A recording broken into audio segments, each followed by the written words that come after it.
So here we are with another Flight Simulator 2024 video, and this time let me just get everything ready for the camera. And this time we are testing the RTX 4090, and that is paired with a Ryzen 7 7800X 3D, and that again is paired with DDR5 6000 megahertz or megatransfers per second CL30 memory this time, 32 gigabytes of it.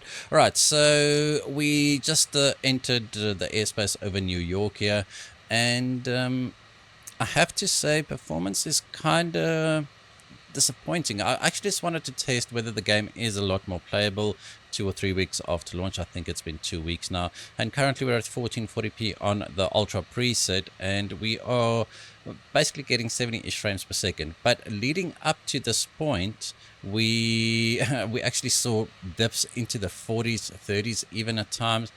And I think it is due to the fact that everything is being downloaded and streamed. So it takes quite a while for everything to actually properly load in.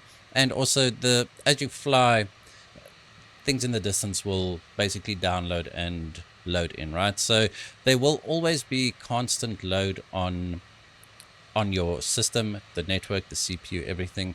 And you can see that, I mean, even with the 7800X3D, we're not fully CPU bound, but we're not fully GPU bound either. You can see that the GPU usage is fluctuating quite a bit between 90 and 99%, but we are basically getting 60 frames per second. Now this is a native, I'm not using any DLSS or frame generation here. So this is actually a little bit better than my test recording before I started this actual recording, and because the 0.1% lows were a lot worse. But you can just see the frame time graph there. It becomes very, very inconsistent, and I do have to wonder, like you can see it drops into the 40s. Like that's kind of rough. So my concern here is that I know a lot of people will be playing this with VR headsets, and if a 4090 is not able to maintain 60 frames per second, like how would that affect the VR experience? I used to play Microsoft Flight Simulator 2020 with the VR headset, and I have to say that stuttering can actually cause myself to become a little bit more nauseous. So I'm really concerned, or really curious to know people playing these or this specific game with a VR headset. How do you find it, especially with the stuttering, right? So let's see if we can actually improve our frame rate here a bit. Sorry, it's just a little bit loud for me. So let's go into our settings menu here and just get rid of all that. So you can see 1440p DLAA, so no upscaling and no frame generation. So I'm just going to enable DLSS quality here.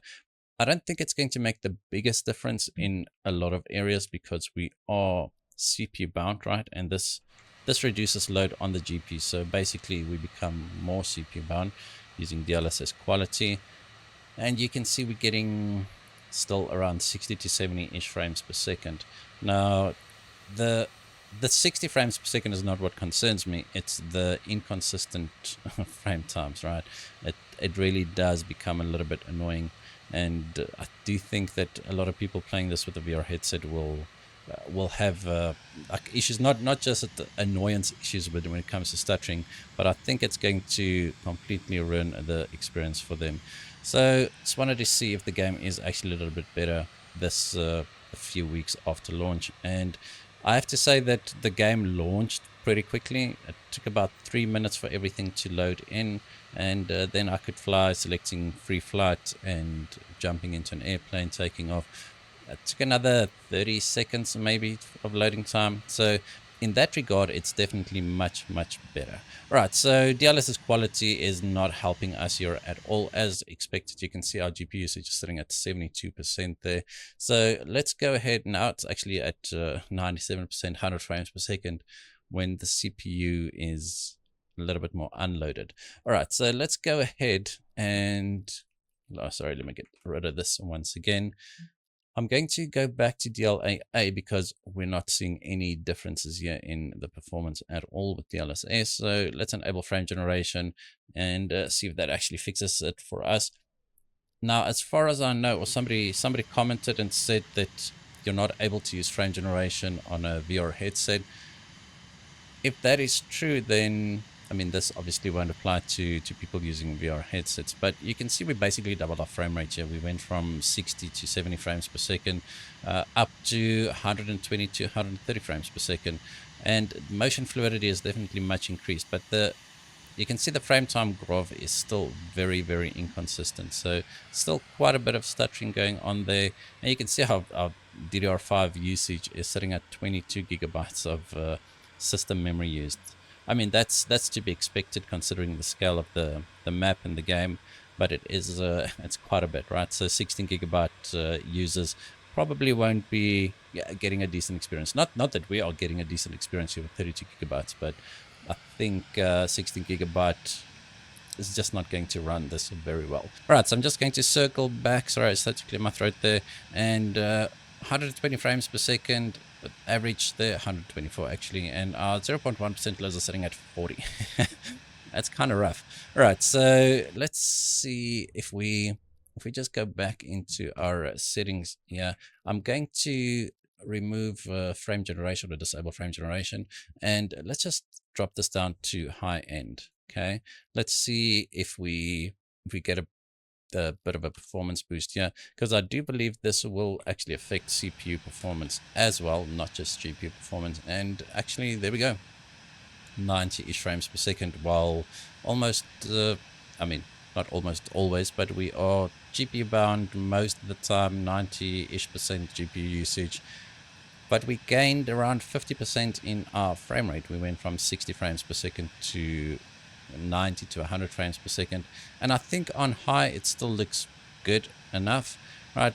Sure, I don't think the ground detail and everything is supposed to look ultra realistic, but it definitely looks good enough, right? The planes definitely look very, very good.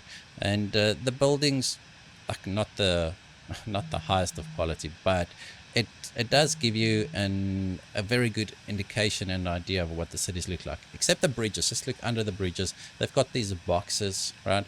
And it seems to be, I'm not sure if it's everywhere, but especially here in New York, the boxes under the bridges, that definitely needs to be addressed, because that just looks awful. Right, I'm not sure if that's related to shadows not working properly, but I think it looks pretty bad. All right, so 90 frames per second average, and once again, our 0.1% lows are actually sitting at 40 frames per second. So not the smoothest of experiences, but I think it is a little bit better on the high preset. Just considering we had 120 frames per second previously with frame generation enabled on the ultra preset, yet our lows were still, or our 0.1% lows were still in the 40s. So the differences there are much bigger.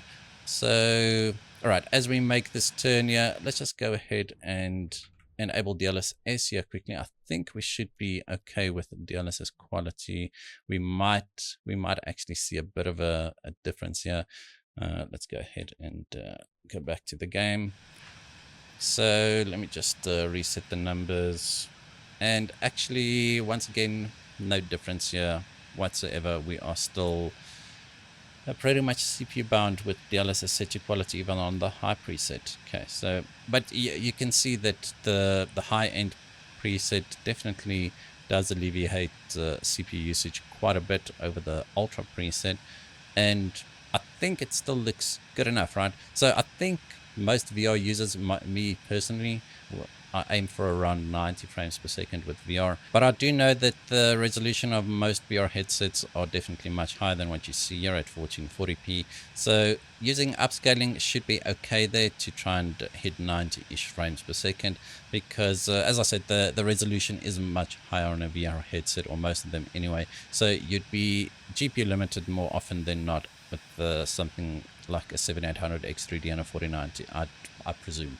All right, so an average there of 98 frames per second here. I think we did see a slight increase to our frame rate with the DLSS quality, but really not that much. So let's go ahead and enable frame generation here. I know we're testing at 1440p. We'll move on to 4K just now. So let's just close all this. And now we are getting 180, 190-ish frames per second, which is I think pretty good. It's definitely much better than on the Ultra preset, where we're hovering around 120 frames per second very inconsistently anyway. So I do think that the high end preset is the way to go. Maybe if you do have a 9800 X3D or a nicely overclocked 14700KF, 14900KS, maybe it should be okay on the Ultra preset. But think I think personally I'd recommend the high end instead of the Ultra preset, as in most games, right? The Ultra preset in most games is just extremely heavy, and in most cases probably not worth it. Alright, so 186 frames per second average here. We're doing 190 as we speak. I'm just going to turn around here, but you can see the frame time graph become very inconsistent, and our lows dropped to 59 frames per second there for the 0.1% lows. Alright, so I think let me just test one other thing. I'm just going to disable DLSS. That's the wrong button. So I'm just going to disable DLSS again and frame generation, and I'm going to see what the difference is between high end and medium, right? So DLAA, no frame generation, medium preset.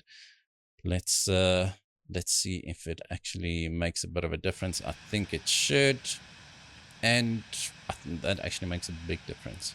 We are getting, every time I reset the numbers, it just drops. Okay, so let's keep it there. So getting 120-ish frames per second here, pretty good, I'd say. Let's see if it, I think the frame times are also a lot more consistent, although our frame rate dropped quite a bit when we did that camera pan. But 120-ish frames per second. Let's not waste too much time here. Let's see if DLSS quality makes a difference. Yeah, I think as we do lower the preset, we become less CPU bound, and we might then see a bit of a difference with DLSS, and unfortunately we don't. But just look at those stutters there, right? 0.1% and 1% low, sitting at 20 and 10 respectively. That's going to ruin most people's experience of this game.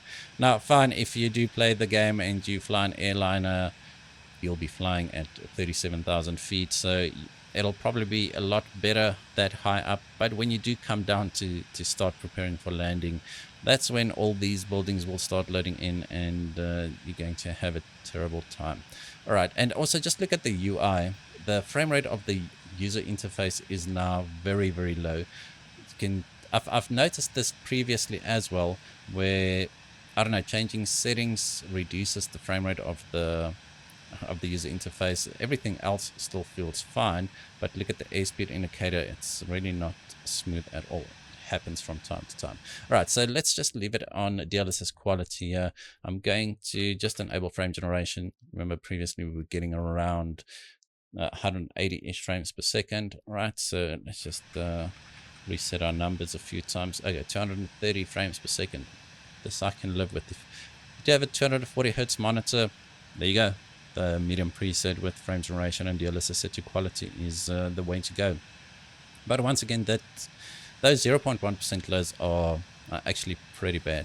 And this is not only on the AMD system. On my 14700K system, the 0.1% lows drop quite a bit as well. Why is my plane pitching down all the time? I don't think I've got auto trim enabled, so that's you can see in the bottom right we've got trim set to mostly down. So I have to fight it. But 240-ish frames per second. I'm going to do the camera panning now, and dropping into the 160s, inconsistent frame times, but definitely much better than on the high end and the ultra preset, obviously. Right, so still, personally, I'd say leave it on the high-end preset, but that's enough for 1440p. Let's go ahead and test the 4K here. Let's see if we do become more GPU bound. We should, okay? And I'm going to DLAA, no frame generation, and we'll start off on the ultra preset again. I'm not sure how this is going to go. I think on the 4080 Super I was getting around 30-ish frames per second, yeah. and we're going to crash. So 59 frames per second, 60. The game looks incredible at 4K. Are we going to miss this building? It really does look incredible at 4K. And let me just do one thing. I'm going to just increase the size of the overlay. Sorry. All right, there we go. So let me just reset the numbers. And I think for me personally, if I don't play with the VR headset, 50-ish frames per second in Flight Simulator, it's perfectly fine. I mean, sure, like the input latency is not going to be a concern at all with Flight Simulator, unless you, as I said, you fly those Red Bull events and you play with the keyboard and mouse. Maybe then the input latency will become a little bit more of an issue. But I'm just playing with a normal controller here, and as I said, plane controls are sluggish anyway, so I don't think input latency at 50 frames per second is going to be a concern. Right, but the game does look very, very good actually. And on the Ultra preset, the buildings look okay. I believe that's the Empire State Building, right? I'm not a New Yorker. That doesn't look that good. Okay, so let's go ahead and see. I think DLSS quality will be our saving grace. I'm just going to leave that up because I'm using a controller to play, and then having to switch to the keyboard to do all of this stuff. So let's just reset our numbers. So DLSS quality now gets us from 50 frames per second to around 70-ish frames per second, while still looking extremely good. The lows aren't horrible, but it's not good. But now when we are GPU bound, or mostly GPU bound, I'm sorry, I'm making you dizzy, it doesn't really drop that, or the frame times don't really freak out that much when we pan the cameras. Maybe it's because the frame rate is already a little bit lower, but I think it's because we are GPU bound here at 4K, even with the DLSS set to quality. I think that's it's actually not bad. Alright, so that's enough of panning the camera. Let's go ahead and see what DLSS frame generation can do for us. I think usually there's not that big a difference at 4K, even on a 4090 for me anyway. So let's reset our numbers. And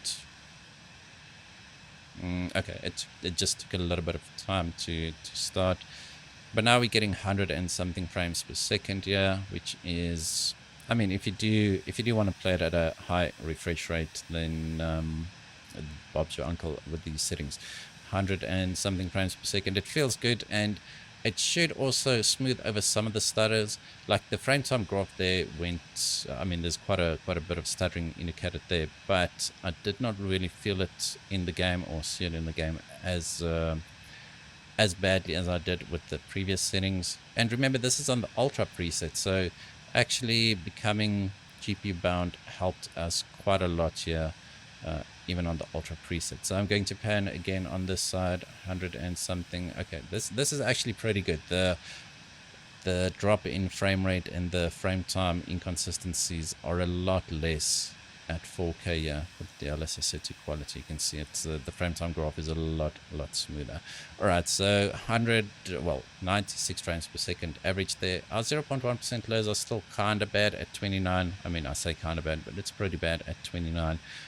But I do think it is actually an acceptable experience at the moment. Also, the game would start running a little bit better the more you fly over a specific area, because it would stop downloading it. I mean, it should reach a point where everything is downloaded, right? So let's go back to DLAA and just go to the high-end preset. Let's see if we can actually maintain slightly higher than 60 frames per second here without any frame generation. I'm just going to reset the numbers. And so over here, the presets maybe don't make that big a difference, because previously at 1440p the presets affected CPU quite a bit, and over here at 4K we are actually very GPU limited. So I think the presets might not make that big a difference at 4K, right? Or the CPU limited settings, I'd say. So just fly a little bit lower, can see 60-ish frames per second. We are definitely maintaining above 60 frames per second, although the lows, once again, 23 frames per second, a big stutter there, dropping us below 60 frames per second. Not ideal. All right, let's go ahead and test the DLSS quality here. As I said, I'm just going to leave that open there because I don't think it's in the way, right? So DLSS quality, and let's see, what, wrong buttons.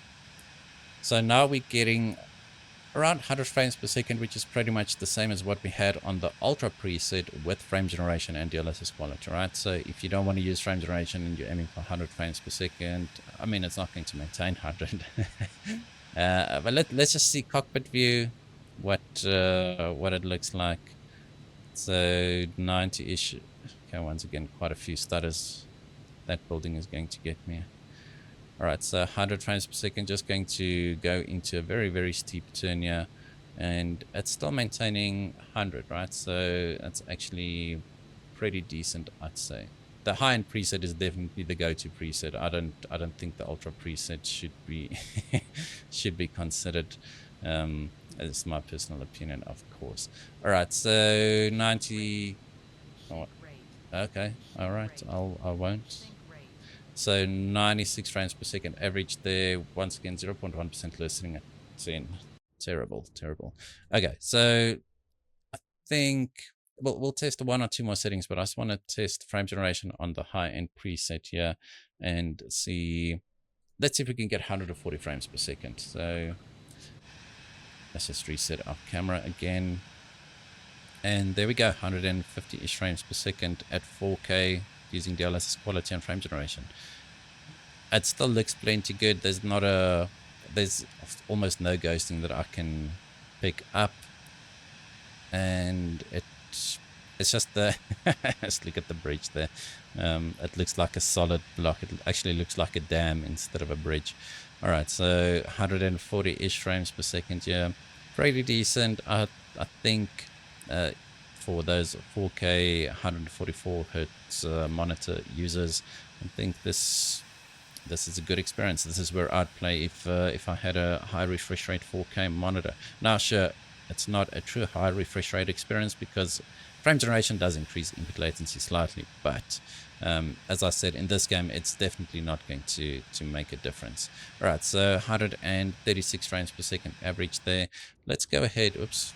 Let's go ahead and just enable the medium preset, and then I think we are done here. I mean, we'll test the DLSS and frame generation on the medium preset as well, but let's just go ahead and do this. So medium preset, DLSS disabled, and frame generation disabled. So native 4K, getting 80-ish frames per second, and once again the frame times are pretty consistent except for that stutter over there, and that's the biggest issue I have with this game at the moment, is the constant stuttering.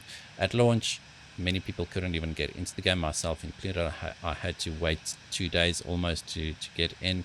Now that we are in, performance is definitely lacking, and once again the user interface is very, very slow. Maybe it's the medium preset. Maybe it does adjust the update rate of the user interface. I'm not sure. All right, so let's not waste too much time here. Let's see if we enable DLSS quality, if we see a difference on the medium preset. So actually, it made a bit of a difference here now. So, but now we've become CPU bound. You can see our GPU usage is sitting at 85%.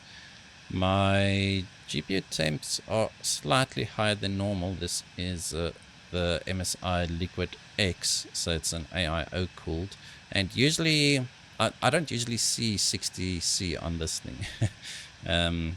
Anyway, so I just rebuilt it into another case, so maybe I'll have to check the airflow. But here we go, 100 and something frames per second on the medium preset. Still, I still think the high-end preset is the way to go, because it looks good, it performs well enough on this system. And now on the medium preset, you can just see there's quite a lot of popping. I didn't notice it on the high-end preset. Maybe I was just blind focusing on other stuff, but it does seem to be that there's a little bit more popping this time. So last test here, that was an average of 110-ish frames per second, right? So let's just enable frame generation on the medium preset, and then I think we'll be done with this video. Let me just reset the numbers. So 167-ish frames per second. So this is pretty much the same as what we got on the high preset at 1440p with DLSS set to quality and DLSS frame generation enabled. So still, like, if you're not going to be too concerned about ground detail, the medium preset might be okay to use, because the planes still look plenty good, right? And it's just that there is quite a bit of pop-in, and things do take a little bit of time to load in. We might stall here, but I'm just trying to turn around very quickly. 150-ish frames per second. But as I said, the user interface, or the HUD, it's actually, it's probably running at 30 frames per second, maybe even less than 30 frames per second. Not sure what that is about. So 160 frames per second, just going to do my normal camera panning. So it stays above 150, pretty decent, I'd say, especially considering we're at 4K, albeit at DLSS quality, and frame generation is enabled. Right, I just wanted to have another look at Flight Simulator, seeing that I since got a 4090, and some people asked me to retest it, and then also just to see what the performance is like for you a few weeks after launch. Right, that's going to be the end of this video. Hope you guys enjoyed it. If you did, hit that like button, hit the subscribe button, and as always, we hope to see you in the next one.